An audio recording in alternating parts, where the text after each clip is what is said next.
To all the business people, ये video का content आपके अंदर इतना कॉन्फिडेंस भर देगा, इतनी high 100% realistic and practical motivation भर देगा कि आपके अंदर जो भी थोड़ी बहुत झिझक है, डाउट है, हेजिटेशन हो रही है एप्रोप्रिएट प्राइस चार्ज करने की अपने बिजनेस में अपने कस्टमर से, वो पूरी तरह से ख़त्म हो जाएगी।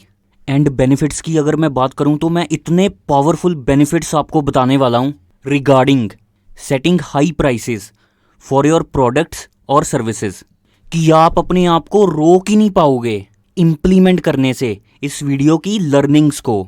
सो अब आप अपना सारा फोकस इस वीडियो के कंटेंट पर डाल दो एंड अपनी डायरी पेन फटाफट से निकाल लो and write down the important learnings of this video. So let's get started. Benefit number 1, high quality experience for the customers. Quality comes at a price. ये एक undeniable, unshakable, non debatable and universal fact है। Business का एक important objective है कि business के अंदर जो प्रोडक्ट्स और सर्विसेज हैं उनसे कस्टमर को ज़्यादा से ज़्यादा ट्रिमेंडस वैल्यू प्रोवाइड करी जाए, अल्ट्रा हाई क्वालिटी प्रोडक्ट्स और सर्विसेज प्रोवाइड करी जाए, कस्टमर्स को पूरी तरह से डिलाइट कर दिया जाए। ये वाली चीज़ हम कभी भी लो प्राइसिंग मॉडल को अडॉप्ट कर कभी भी अचीव नहीं कर सकते। 5 star hotels, luxury salon and spa, fine dining restaurants, ये सब सिर्फ और सिर्फ इसलिए अपने कस्टमर्स को इतनी हाई क्वालिटी सर्विसेज प्रोवाइड कर पाते हैं क्योंकि ये सब अपने बिजनेस में customer journey from A to Z systems and processes में ह्यूज स्पेंड करते हैं। एंड ये सिर्फ और सिर्फ इसलिए कस्टमर एक्सपीरियंस पर इतनी ह्यूज इन्वेस्टमेंट कर पाते हैं क्योंकि ये कस्टमर से हाई प्राइस चार्ज करते हैं एंड अपने नेट प्रॉफिट मार्जिन्स पर पूरी तरह से पकड़ बनाए रखते हैं। ये एक बहुत ही ज़्यादा ब्यूटीफुल वर्चुअस साइकिल बन जाता है। Let's see how. आपने अपने प्रोडक्ट्स और सर्विसेज की प्राइसिंग हाई रखी, दैट्स वाई आप अपने कस्टमर्स के लिए हाई क्वालिटी प्रोडक्ट्स और हाई क्वालिटी सर्विसेज प्रोवाइड करा पाए। देन हाई क्वालिटी प्रोडक्ट और सर्विस को एक्सपीरियंस कर आपके कस्टमर्स डिलाइट हो गए। Then delight customers loyal customer और रिपीट कस्टमर में कन्वर्ट हो गए। इसी के साथ ही वो अपने से रिलेटेड 10 लोगों को और हमारा कस्टमर बनाने के लिए रेफरल के थ्रू, वर्ड ऑफ माउथ के थ्रू ले आए। इससे हमारे ब्रांड का स्टेटस, हमारे बिजनेस में जो प्रोडक्ट्स और सर्विसेज की जो परसीव्ड वैल्यू है वो बहुत मैसिव लेवल पर इंक्रीज हो गई। देन हाई परसीव्ड वैल्यू के चलते, हाई डिमांड के चलते हम अपने बिजनेस में और ज़्यादा कस्टमर से चार्ज कर सकते हैं एंड हमारा नेट प्रॉफिट और बढ़ता रहेगा। एंड ये चक्कर एयर ऑन एयर घूमता ही रहेगा एंड बिजनेस में जो भी स्टेक होल्डर्स हैं लाइक ओनर, एम्प्लॉयज़, कस्टमर्स, इन सब के लिए huge and huge value create होती ही रहेगी। इन फाइनेंशियल टर्म्स में, इन एक्सपीरियंशियल टर्म्स में, इन सेटिस्फैक्शन टर्म्स में, एक्सेट्रा एक्सेट्रा।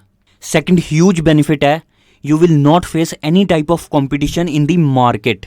बिजनेस में कंपटीशन क्या होता है, उसकी वजह से क्या इश्यूज एंड प्रॉब्लम्स आती हैं, यकीन मानिएगा ये सब बातें क्या होती हैं मुझे कुछ इसका पता ही नहीं है। हम अपनी ब्रांडिंग की वजह से, पोजीशनिंग की वजह से and the most important pricing की वजह से इतने ज़्यादा अलग वे में ऑपरेट करते हैं कि कंपटीशन वाला पार्ट एग्जिस्ट ही नहीं करता हमारे स्पेस में। चलो आपको एक रियल लाइफ एग्जांपल बताता हूँ। हमारा एक बिजनेस है स्लाइड कॉम्प्लायंस, जिसमें हम accounting and taxation services provide करते हैं उन बिजनेसेस को जिनकी annual sales more than 5 crore है। इसके बारे में तो थोड़ा बहुत आपको पता ही है, बट हमारा एक और अल्ट्रा लग्जरी सेगमेंट में एक बिजनेस है जिसके बारे में आगे किसी और वीडियो में अगर नीड होगी तो बताऊंगा। उस बिजनेस में हमारी सर्विसेज की प्राइसिंग इस पूरे अर्थ प्लैनेट पर सबसे ज़्यादा है एंड हम जो वैल्यू प्रोवाइड करते हैं उस प्राइसिंग में वो भी हद से ज़्यादा है। उस बिजनेस में इंडिया में हमारा एक बहुत बड़ा कॉम्पिटिटर है। मतलब इंटरेस्टिंग बात तो ये है कि मैं बोल तो रहा हूँ कि वो हमारा कॉम्पिटिटर है, बट एक्चुअल में कोई कॉम्पिटिटर नहीं है हमारा। Let's see how. हम दोनों ही सर्विस प्रोवाइडर हैं। उसको अपनी कंपनी में करोड़ों कस्टमर्स चाहिए, उसने बहुत बड़ी फंडिंग भी उठाई हुई है, वो फाउंडर भी बहुत ज़्यादा पॉपुलर है एंड पता नहीं पिछले कितने सालों से वो लगा हुआ है उस बिज़नेस में। लेकिन आज एज ऑफ टुडे ये पोजीशन है, उसकी कंपनी बुरी तरह से लॉस में है, सोशल मीडिया पर अनकाउंटेबल वीडियोस हैं कि हमारे साथ फ्रॉड हो गया, सर्विस की क्वालिटी एकदम रद्दी है, एंड उसके पीछे इन्वेस्टर लगातार प्रेशर बनाए हुए है। वो फाउंडर पूरी तरह से स्ट्रेस्ड आउट है। उसकी company gradually air on air अंदर से खोखली हुई जा रही है। उसने भी ये महा खतरनाक अप्रोच अडॉप्ट करी थी कि अपने बिजनेस में प्राइसिंग कम से कम रखते हैं, इंडिया में हम करोड़ों कस्टमर्स बनाएंगे। जिस इंसान ने भी ये अप्रोच अपनाई है ना, इन 99% केसेस में उस इंसान का बेड़ा गर्क हो चुका है। Those businesses are moving very fast towards bankruptcy. And on the other hand, same industry में हमारा एक छोटा सा बिजनेस है, एक छोटी सी टीम है एंड एक छोटा सा ऑफिस है।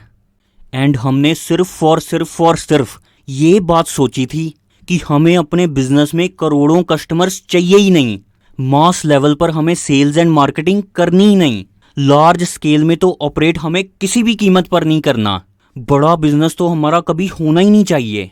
हमने सोचा उस बिजनेस में एक साल में इस पूरे अर्थ प्लेनेट के 800 करोड़ लोगों में से हम सिर्फ और सिर्फ 600 लोगों को सर्व करेंगे, with full dedication, with full motivation, with full detailing, with full precision.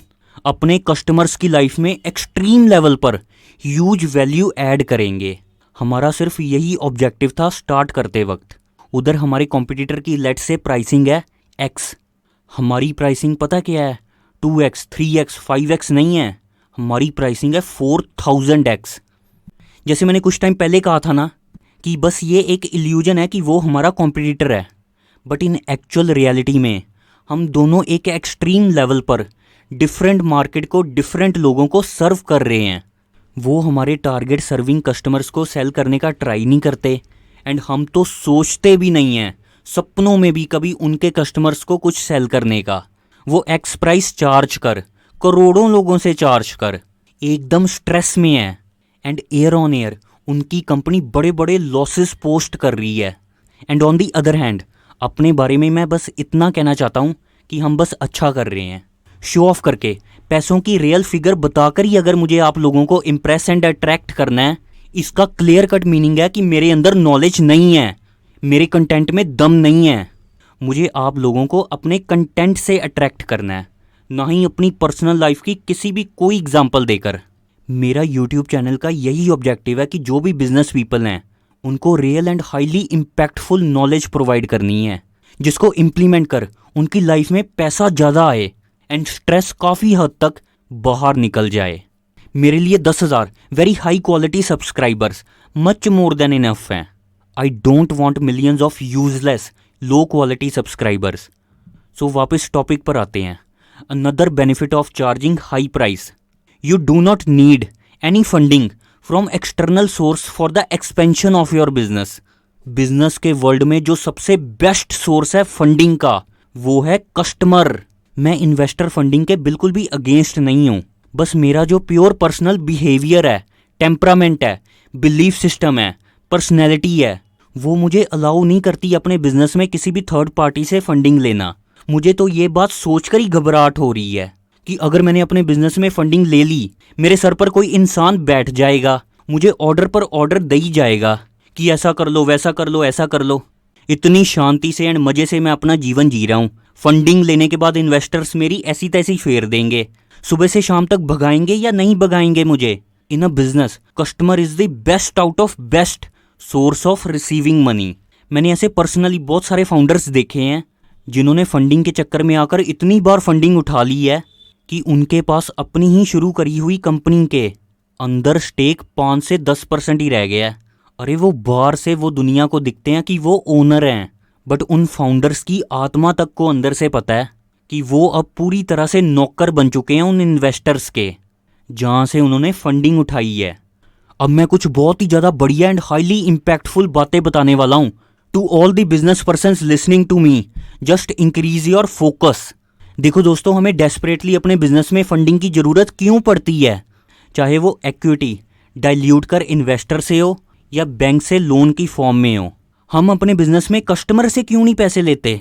ये सब सिचुएशन बिजनेस में तब राइज होती है जब हम अपने बिजनेस में नेट प्रॉफिट आफ्टर टैक्स इस फिगर को बुरी तरह से इग्नोर करते हैं। नेट प्रॉफिट आफ्टर टैक्स, ये फिगर कभी भी पॉजिटिव नहीं आनी, ना ही ईयर ऑन ईयर ग्रो करनी है जब तक आप अपने बिजनेस में लो प्राइसिंग मॉडल को फॉलो करोगे। मैं आपको अपनी पर्सनल बिजनेस के रिगार्डिंग फिलॉसफी बताता हूँ। जब भी हम किसी भी बिजनेस में एंटर करते हैं, हमारे सिर्फ ये 3 ऑब्जेक्टिव्स होते हैं। फर्स्ट, हमें मास लेवल पर करोड़ों लोगों को सर्व नहीं करना, हमें सिर्फ इंडिया के टॉप 1% लोगों को, दैट इज 150 करोड़ के करीब भारत की पॉपुलेशन में से हमें सिर्फ 1.5 करोड़ लोगों की लाइफ में ह्यूज वैल्यू ऐड करनी है अपने प्रोडक्ट्स और सर्विसेज के थ्रू। 1% बोलो तो सुनने में ये बहुत कम लगता है, बट इन रियल वर्ल्ड में, खासकर इंडिया में, ये बहुत बड़ा नंबर बन जाता है। 1.5 करोड़ लोगों की पोटेंशियल मार्केट है, क्योंकि हमारा मानना है कि इंडिया में पैसा सिर्फ इन्हीं 1.5 से 2 करोड़ लोगों के पास है। अरे दूसरे लोगों के पास पैसा है ही नहीं हमारे प्रोडक्ट्स और सर्विसेज बाय करने के लिए, तो हम क्या पागल हैं कि उनको सेल करेंगे। सेकंड ऑब्जेक्टिव है, बिजनेस करने के बाद किसी भी एक्सट्रीम कंडीशन में भी net profit margins in percentage 40% से कम नहीं होना चाहिए। 40% net profit margin is the bare minimum. मतलब अगर मैं अपने बिजनेस में अपने कस्टमर से 10 लाख रुपए चार्ज कर रहा हूँ किसी प्रोडक्ट और सर्विस को डिलीवर करने के एक्सचेंज में, तो सारे एक्सपेंसेस निकालने के बाद, सारे टैक्सेस डायरेक्ट और इनडायरेक्ट निकालने के बाद, फाइनल फिगर पर सेल 4 लाख रुपए तो बचना ही चाहिए। देखो दोस्तों, मैंने पिछले 5 सालों में इन्वेस्टमेंट पोर्टफोलियो में एवरेज एनुअल रिटर्न्स 21% अर्न करे हैं, जो कि प्योर पैसिव है। अगर पैसिवली मैं 21% पर एनम अर्न कर पा रहा हूँ, तो एक्टिवली मुझे अपने बिजनेस में 40% तो मिनिमम अर्न करना ही चाहिए ना, in exchange of my efforts and time. मैं अपनी बात सिर्फ नहीं कर रहा, हर एक बिजनेसमैन को minimum 40% net profit margins after tax की फिगर को मेंटेन करना ही चाहिए। इससे और एक बेनिफिट है नेट प्रॉफिट की फिगर हाई होने की वजह से, हमारे बिजनेस की बैलेंस शीट में रिटेन्ड अर्निंग्स, जिसको रिजर्व्स एंड सरप्लस भी बोला जाता है, उसकी अमाउंट भी ईयर ऑन ईयर इंक्रीज होती जाएगी। तो आपको अपने बिजनेस को एक्सपेंड करने के लिए एंड और नया बिजनेस स्टार्ट करने के लिए एक्सटर्नल फंडिंग की ज़रूरत ही नहीं पड़ेगी। वॉरेन बफेट जी ने भी अपने 2017 या 2018 के annual letter to shareholders में रिटेन्ड अर्निंग्स की इम्पोर्टेंस को काफ़ी हाईलाइट किया था। एंड थर्ड ऑब्जेक्टिव है बिजनेस का, अपने प्रोडक्ट्स और सर्विसेज के थ्रू अपने टारगेट सर्विंग कस्टमर्स को पूरी तरह से डिलाइट कर देना, उनकी लाइफ में ह्यूज वैल्यू ऐड करना on a consistent and regular basis पर।